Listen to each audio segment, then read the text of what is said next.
everybody, my name is Dee and this is another wonderful and educative episode on Let's Gist with Dee.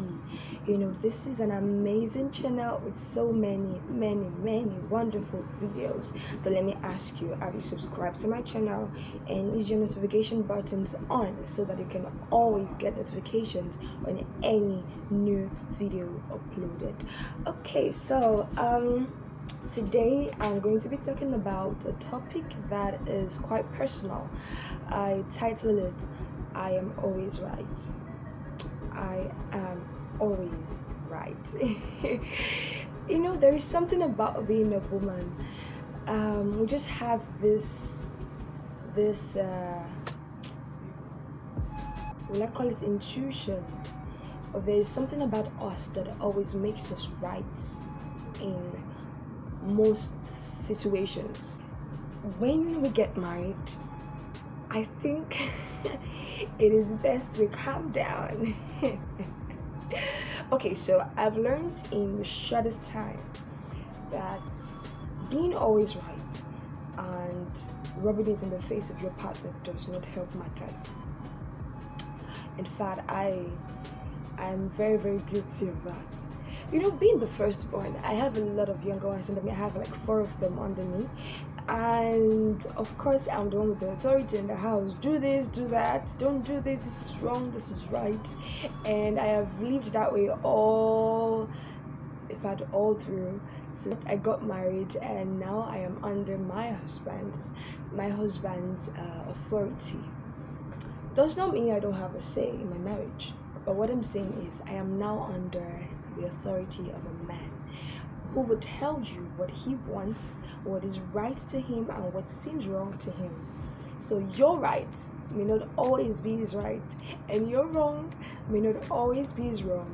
Sometimes we watch some movies and his judgment on the particular movie surprises me, and I'm like, well, why would you judge it this way? I feel it should be this way. But of course, we're not supposed to have the same opinion. I'm not saying we must think alike. Then I learned that the way a man thinks is totally different from the way we think. Of course, we may do a lot of things alike. We may have a lot of things in common. We have common interests in certain ways and all of that. But their manner of thinking, the way they think, their mindset is quite different from the way we think. I learned that men think logically, but we women, we use our emotions when we think. So I brought the I am always right spirit into marriage. I am not here to act like I am perfect or my channel is perfect. I am without flaws. I am the best relationship gist partner ever. Nah. I am also going to share things that I have done that went so cool, and I have learned never to try that again. Okay, so like I said, I am always right. I did some things that when certain situations happens in the house, or maybe when we're together, and I'm like, but I feel you should have done it this way. This is the right way to do it. You shouldn't do it that way. I am telling him what is right, what is wrong. This is right, this is wrong. Don't do that. Don't do this. And he was like, I am not your younger brother. I am not your younger brother. Stop treating me like one. I was like, okay, I'm sorry, this is making me really laugh. I never saw me acting that way. To me, I am trying to be a good wife, trying to let him know, okay, this is what I think, this is the right way to go. It's like I am always putting it to him that do this is how it should be, this is how it must be. But now I have learned that, okay, I may be right, but there are better ways to present my opinion. I must never present my opinion like it's by fire by force you must do it, or that what I am saying is right and you know it and you must do it, But I should say it suggestively. I should say it like I am giving my opinion, Let it be on an open table for him to do it or not. Don't force it, don't impose it, don't make it by fire, by force. So I learned all of that in 1 month. Okay, I know that we're going to do all the counseling sessions before marriage, all of that. But truthfully, all those things we learned, it's just a guide. But the fact is, when the real action starts, sometimes those things you learn just goes like this and comes out like this. You won't even remember that you were taught something like that. You will just act because, for Christ's sake, you're already a personal. You're already your own person before you got married. Before some counseling and a few months to marriage and all of that, you already have your mindset. You understand? So it is when you get married that you begin to learn and unlearn. Remember, sometime in one of my episodes, I told us that my partner once told me that when you get married, you get a new book and a new pen, and you begin to jot afresh. And truthfully, that is what I've been doing for the past 1 month, jotting afresh. Man, it's a lot of jotting. It's a lot of jotting, but it's been fun. Then also, like I mentioned, I am always right? So that is something that you should not always impose on your partner. Make it suggestive.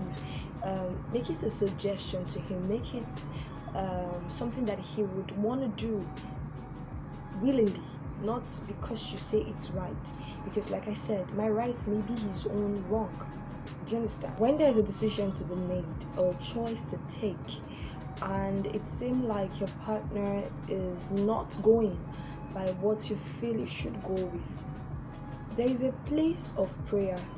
Do you know why I'm mentioning prayer? Because you can't actually force your man to do something. I learned from a recent book that I've been reading that when you want your husband to do a particular thing or make a particular decision, that you don't impose it, you don't force it, especially when you know it's becoming an issue, or he's not listening, or he does not want it, and you know that decision, that your suggestion is actually really, really right, like you are so sure of it. The best way to go about it is to put it in prayers. And trust me, prayers work magic. Prayers work magic. Put it in prayers, that God should put it in his heart to actually listen to what you really have to say, or to go by your decision. Put it in prayers. Prayers goes a very, very long way. That part of the Bible that says a woman builds her home, a wise woman builds her home, it actually understands what it's saying. So if your husband is not ready to listen to you when you tell him do this in this particular way, you have tried all possible means, the best thing to do is to put it in prayers, and then you will feel this peace in your heart, and then leave the rest to God. In his own due time, he will lay it upon his heart, and your husband will definitely do as you desire. So ensure that your best weapon in your marriage is prayers. And I really learned, because one of the we call it YMR, Youth Young Ministers Retreat, I attended last year, and one of the ministers said that if you don't know how to pray, if you do not like to pray, don't get married. Or that person knows what she was saying. The minister knows what she was saying. If you do not like to pray, don't get married. Marriage is not beans and bread. It is very interesting. It is also very a room to learn. It's a whole school of its own. It's a whole school of its own. So you need a weapon that will always help you fight, always help you amend things, always help you put things in place. And the truth is that the weapon you need is prayer. You need God. You need the God factor in your marriage. You may be wondering, why do I have to pray before I speak to my husband? God has told us in his word that we should pray for every tiny detail, everything. He wants to be involved. So if you want to win your husband's heart always, you need to ask God to teach you how to talk, the right time to say it, the words to use, how to present it to him, and all of that.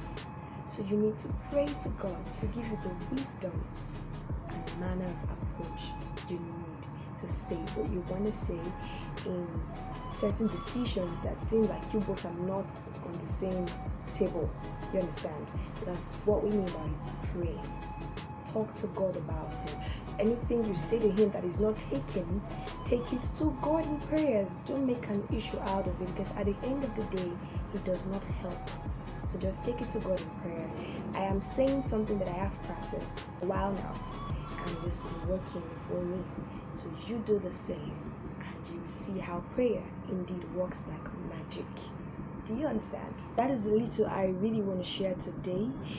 My name is Dee, and this is a wonderful channel. Let's just with Dee. Please don't forget to subscribe to my channel, and I expect to hear more comments from you on this episode. Thank you for watching. God bless you. Bye.